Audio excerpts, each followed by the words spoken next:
Joining us in the sandbox today, we are boldly navigating into the metaverse with Sharon Joseph. Just ahead.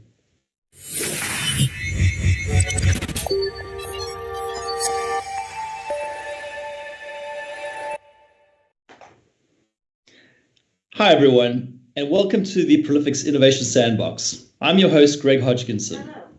If you're new to the show, we're into our third series, so keep an eye on our series calendar as every month we'll be hosting different technology experts who are leaders in their fields. They'll share their passion and what they see being the future of hot technologies in data, AI, cloud, and so much more. Your voice is an important part of the show, so please submit your questions at any time in the live chat, either just to the right or below the video feed. And don't forget to stick around towards the end for Q&A. Okay, so let's meet our guests today. So today I'm joined by Metaverse expert Sharon Joseph, who is founder and CEO of Crewasis, a data company that's been helping clients take their first steps into the metaverse. Sharon is a thought leader at the intersection of technology, statistics, and strategy. Her stated goal is not to tell you what you're doing right, but rather to tell you what you need to know to outperform the competition. If I got that right, Sharon. And Sharon, a warm welcome to the Innovation Sandbox. Thank you, Greg. It's great to be here. All right, excellent. So we'll start with an easy question, right? What is the metaverse? Is it more like the Matrix or is it more like Minecraft? And before you answer that, we actually did a poll of our audience in advance of the show. We asked our audience, what is the first thing you think of when someone says the metaverse? So 9% said cryptocurrency, 14% said NFTs, 19% said gaming, so Minecraft and Roblox, and then 59% said virtual reality and augmented reality. So it's interesting to hear what our audience thinks, but I'd like to start with you, Sharon. What is your simple definition of what the metaverse actually is? Sure. First thing I'll say is I'm not going to steal the definition from anyone, Greg, because the metaverse was defined actually in a science fiction book called Snow Crash. And it was published in 1992. And obviously, a lot of things we see in technology comes from science fiction or thought leaders. And so if you think back to 1992, which seems like eternity ago for a lot of us, this is where the first term came from. All those things that were listed, and thank you for doing that poll, because it sounds like most people are thinking virtual reality and augmented reality. And technically, the metaverse includes all those things that you polled on. So it's good to hear that everybody started picking one of them and saying, hey, this is what my choice is. When I think of this concept of metaverse, I'm thinking about this mergence of your real world to a digital world. And I like to keep it super simple because technically you're still living in this virtual world. You don't need to have VR glasses to do that because there are two-dimensional aspects, and I'll give two examples.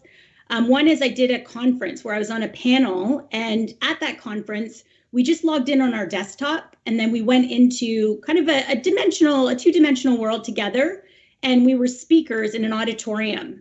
And so that's an example, a very simple way that you could be in a virtual world. The second example is actually going into Meta's Horizon Worlds. So I was given an orientation of that. We had to go in, and when you're in there, you're wearing your VR glasses. So we were wearing the Oculus Quest 2.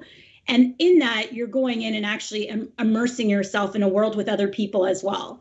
So I also never like to think that we're doing this on our own, because you want to go in and interact with other people. And that's also part of what I think the metaverse is building community within this digital landscape. I love that poll, though. Yeah, so it's some sort of experience that you immerse yourself into, but it's a shared digital experience with others. So it's kind of a social digital experience that you can kind of do things in and interact in. So that's very good. So when also looking at what some of the experts are saying, they say right now, and actually you and I were talking about this just before the show started, we're kind of in a period now which is similar to when just before the internet first started taking off. So the experts call this the pre-metaverse, or they talk about pre-metaverse experiences. So things like Roblox and maybe, I don't know, even Minecraft, even maybe a little bit, and some of those other experiences, augmented reality, they're all different pre-metaverse experiences because the metaverse itself hasn't really taken off. So we'll get there. We'll look at what that looks like when it takes off. But does that make sense? I mean, again, with the World Wide Web, when it first started taking off, that was really what made the internet relevant to all of us. Before that, it was just a network that maybe a bunch of super nerdy geeks like ourselves would have been into. But for the average person on the street, they didn't really appreciate what this would become and how it would be relevant to their lives. So does that make sense to you, this kind of pre-metaverse period we're in? Yeah. So I look at things on a continuum. I think about it when it comes to AI, data, all those things. So whenever I'm looking at a category, and metaverse is obviously a category, I think of the number of users. So right now, I think it's approximately, the last number I saw was about 50,000 users in these virtual worlds.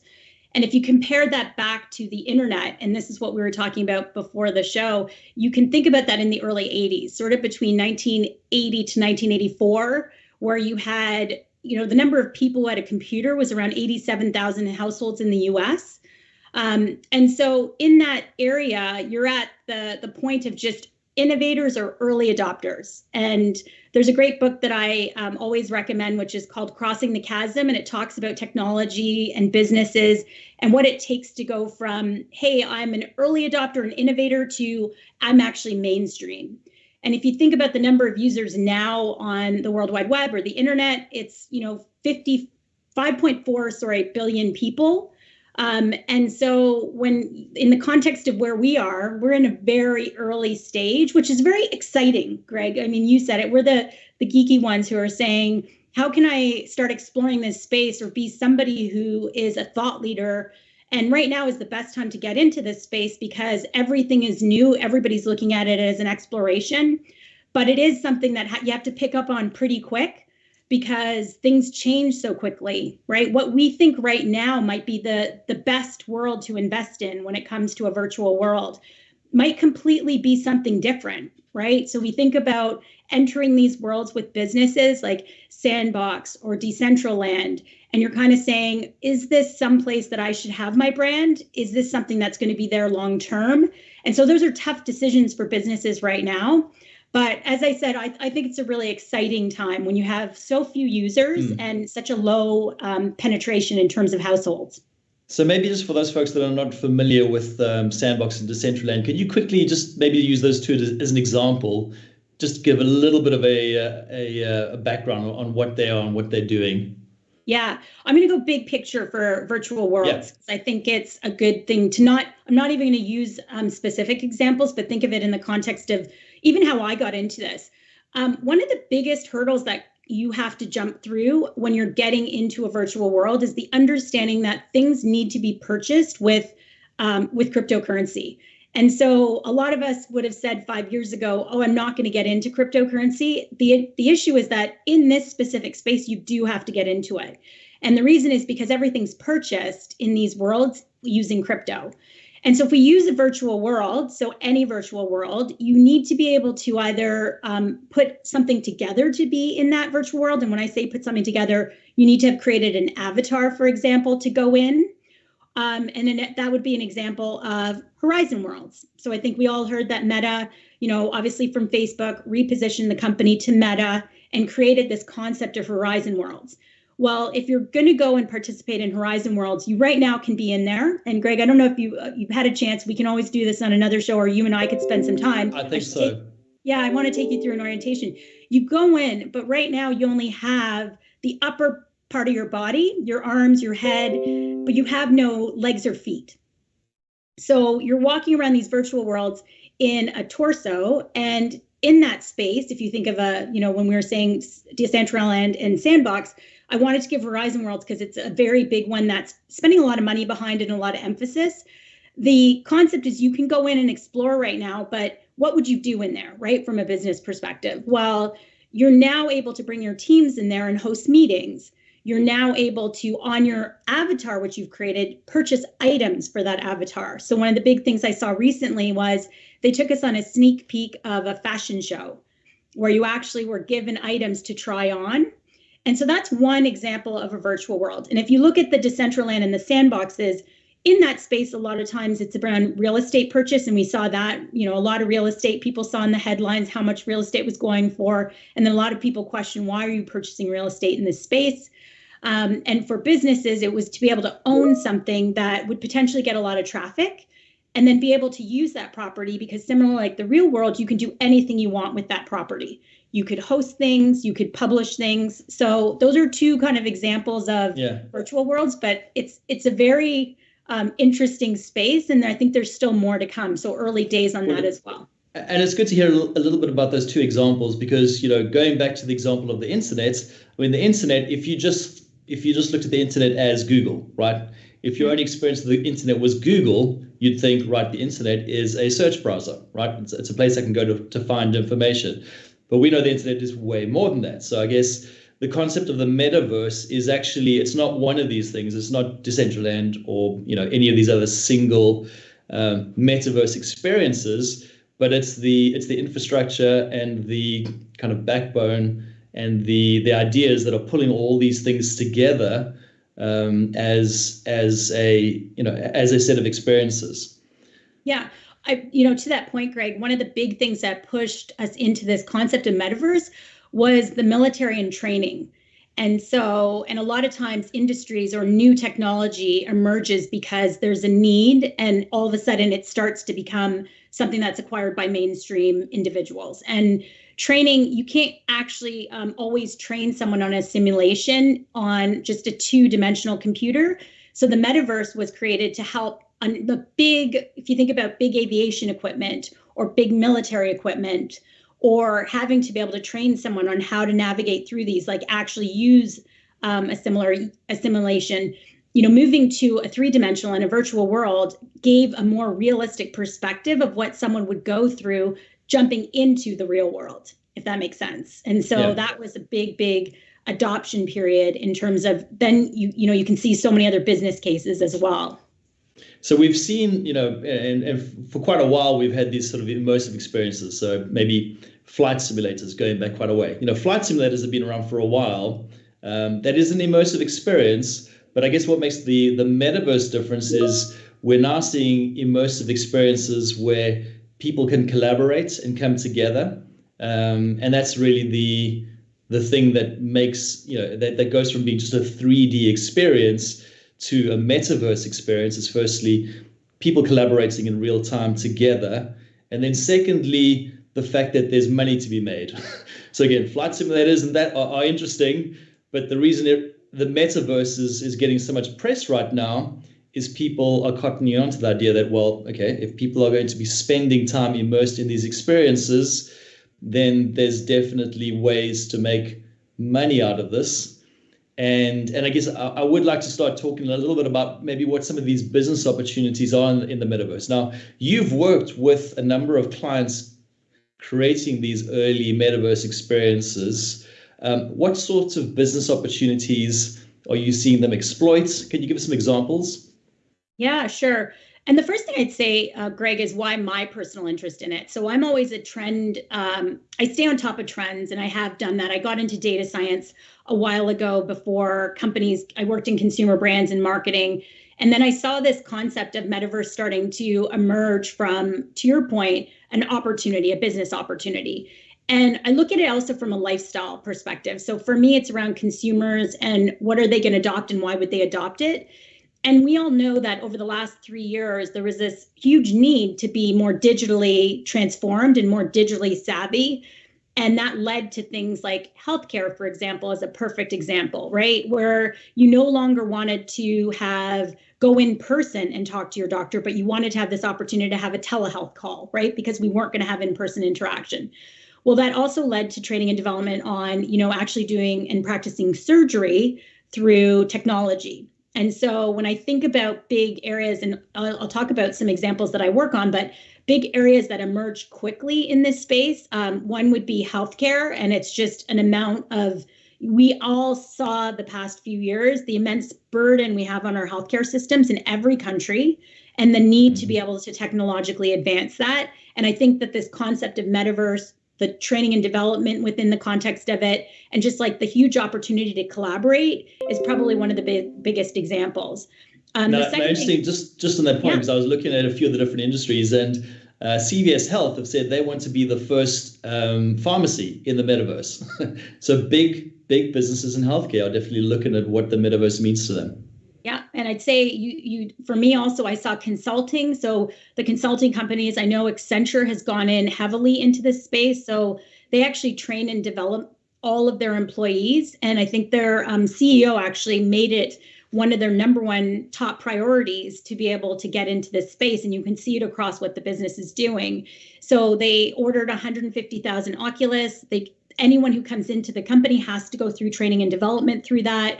And so it's a really big bet, but it's showing you that it's not just small companies or smaller brands, et cetera, that are starting this. It's actually the leading companies worldwide. So JP Morgan also created, a desktop experience with regard to a metaverse where you go into the retail space, and they're really leaning into it.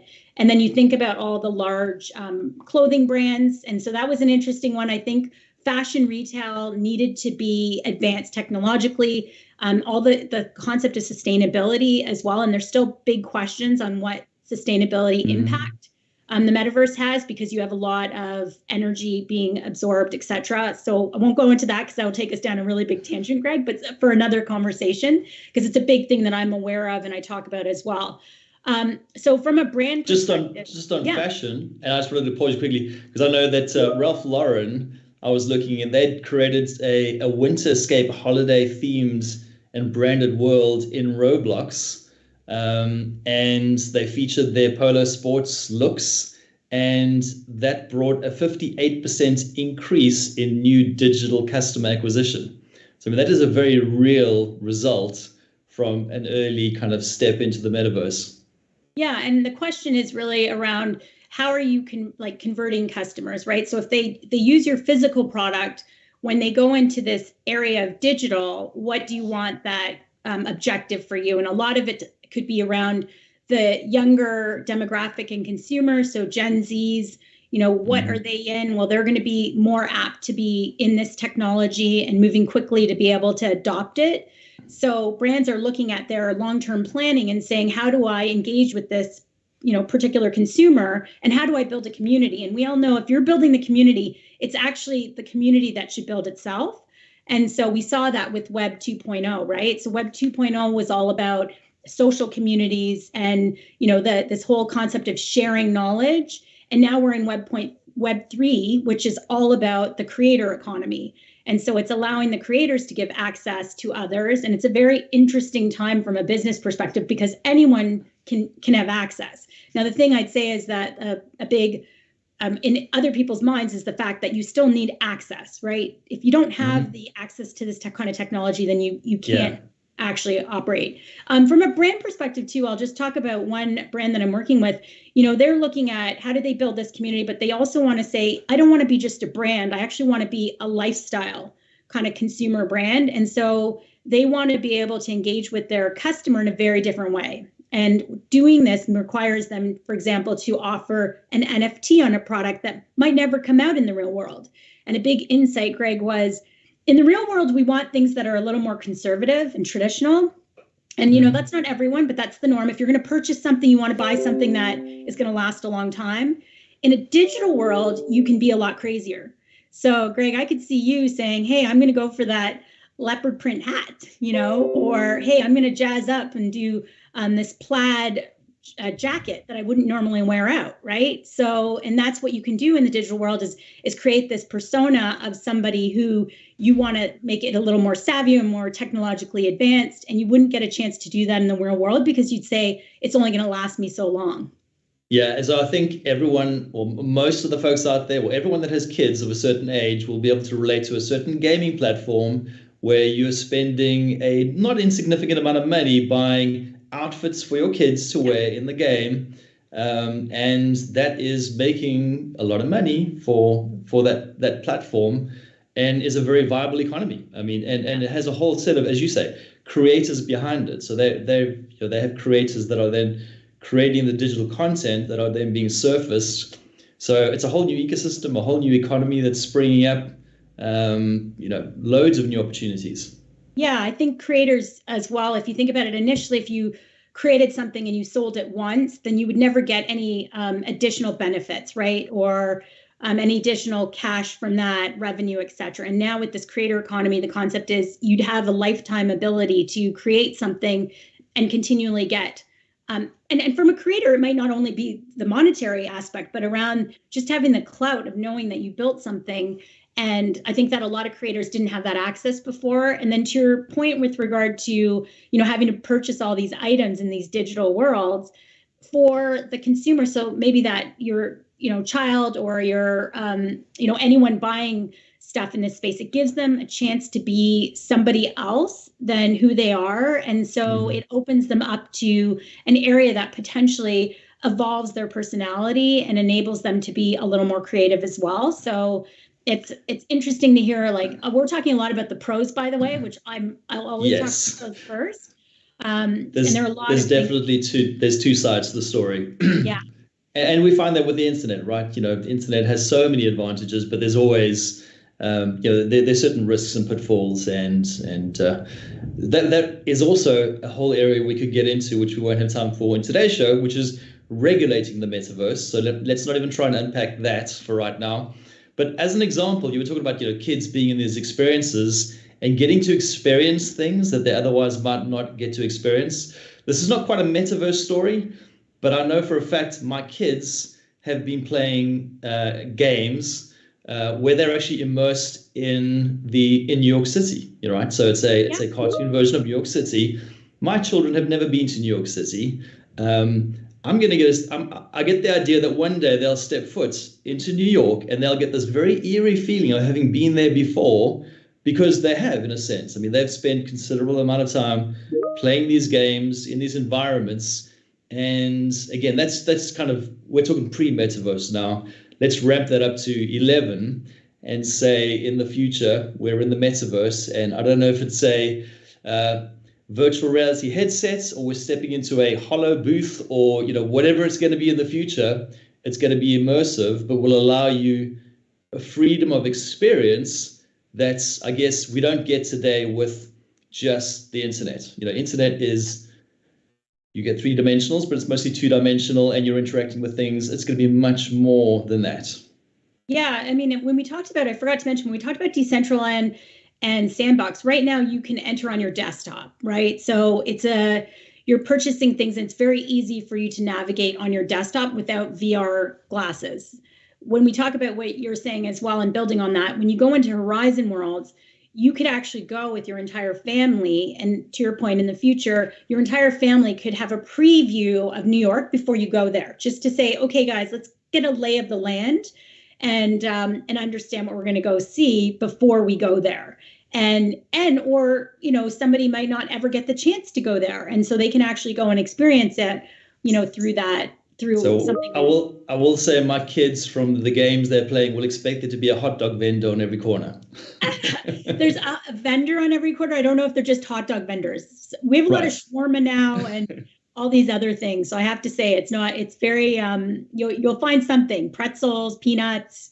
There's definitely going to be food on every corner. So if they definitely see that in there, then they will have that in reality as well. So it's about, so the metaverse is creating these very immersive experiences. It's about so the reason you'll want to stay there is because it is engaging, and also you can engage with other people. And as we know, any digital experience is more engaging when it's a shared experience with others.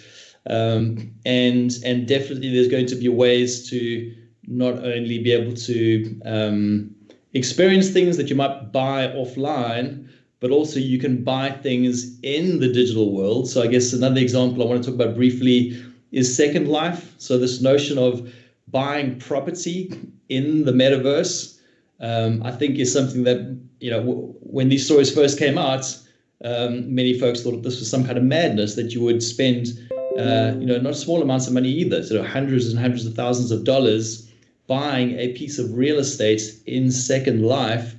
What's going on there? Can you help kind of unpack that a bit for us? Yeah, I think when you're, what real estate kind of was one of the biggest things that started this concept of getting excitement. I think the last few years we've all, and sorry, I should go back one though. NFTs are really what started the concept of owning something digital, right? And a lot of companies will think to go into, there's top ideas right now, Greg, that a company will be like, oh, well, should we do this?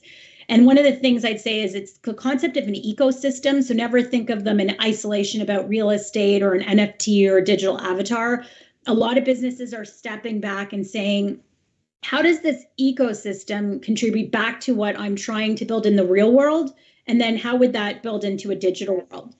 And so the whole concept of these spaces like Second Life and buying property was for companies to start exploring. And it was the first foray into getting something in a virtual world and then beginning to test.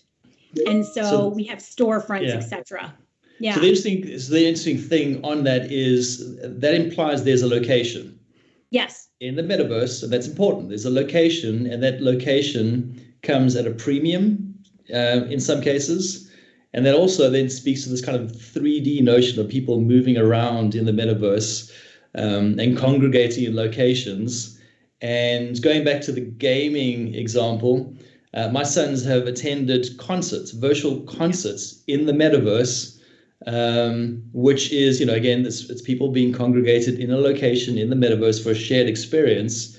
And there's so many different examples that you can think of just from that example in terms of how it can be used in the future. Now, Sharon, I don't know how, but the last 30 minutes have gone pretty quickly.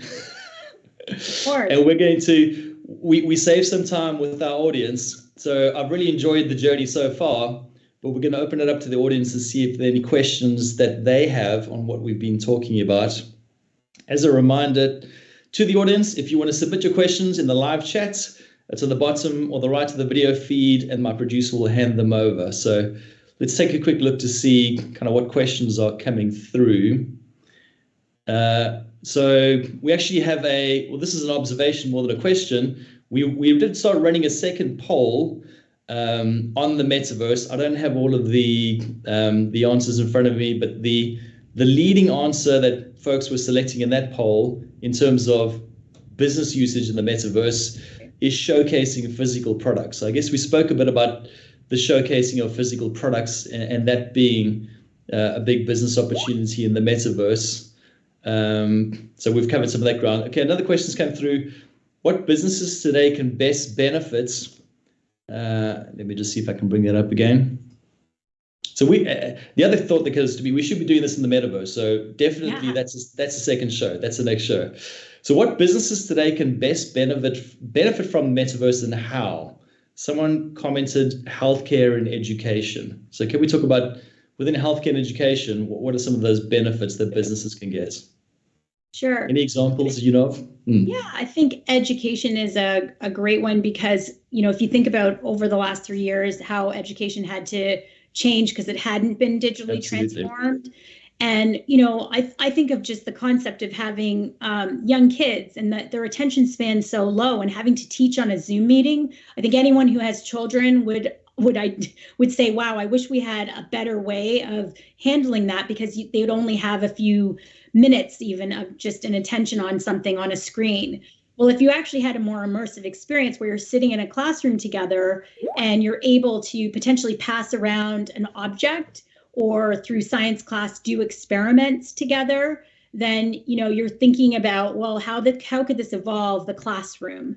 And also just being able to share experiences such as like going and traveling somewhere. If you're studying about history, well, what better way than to actually go to the pyramids as a classroom? Amazing. Right? We would all have a different experience in terms of travel if we had gone through that. From a healthcare perspective, I think there were, we talked about telehealth and how that's evolved.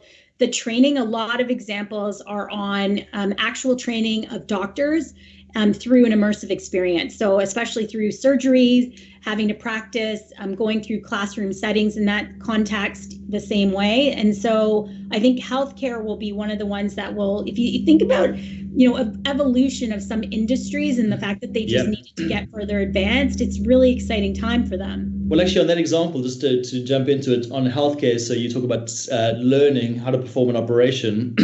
Now, again, simulations have been around for ages, simulating something like that.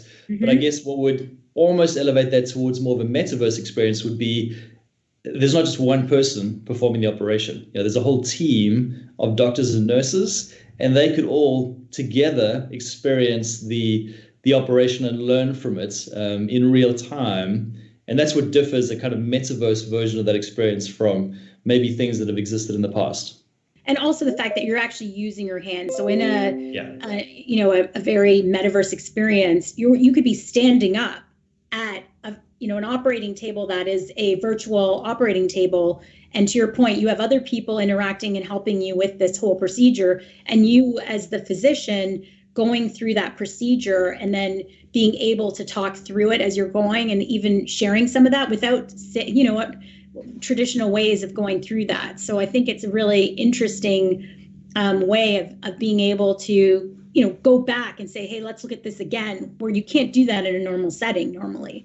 So, and even with the simulator, for sure, you're going to experience it, but a simulator, you're still on a traditional kind of desktop computer. Well, now you'd actually feel like, oh, I'm moving around. And anyone who's actually had a dinosaur chasing after them in some of these virtual roads, everybody's ducking. They always laugh at their colleagues when they go through it, because they're like, oh, my friends and my colleagues and my family were like ducking as if there's a real dinosaur. It's because you actually feel like there's this real pterodactyl coming after you. And so there's this concept of losing time in the digital world as well. And I think that's something, everybody's so in tune with it together, and all of a sudden you lose track of time. And these are all interesting things to also explore. Yeah.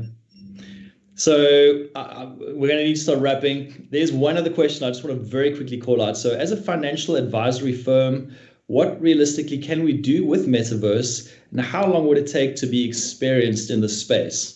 So I guess that's interesting, because the question is, how long would it take for them to be experienced in using a Metaverse kind of space? Any kind of thoughts on that?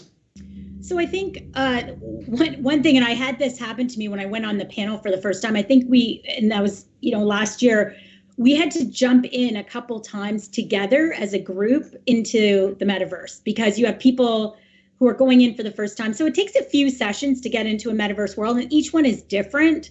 And even putting on Oculus glasses, I have to tell you, wearing VR, the first time you go in, it's okay to do it for an hour. You don't want to be in there for 3 hours, because all of a sudden you start to get sick. And if you have had, one day I ate too many cookies, Greg, before the actual meeting. I went in, and the next thing you know, I wasn't feeling so great, because you're moving around and you're using your brain in a different way.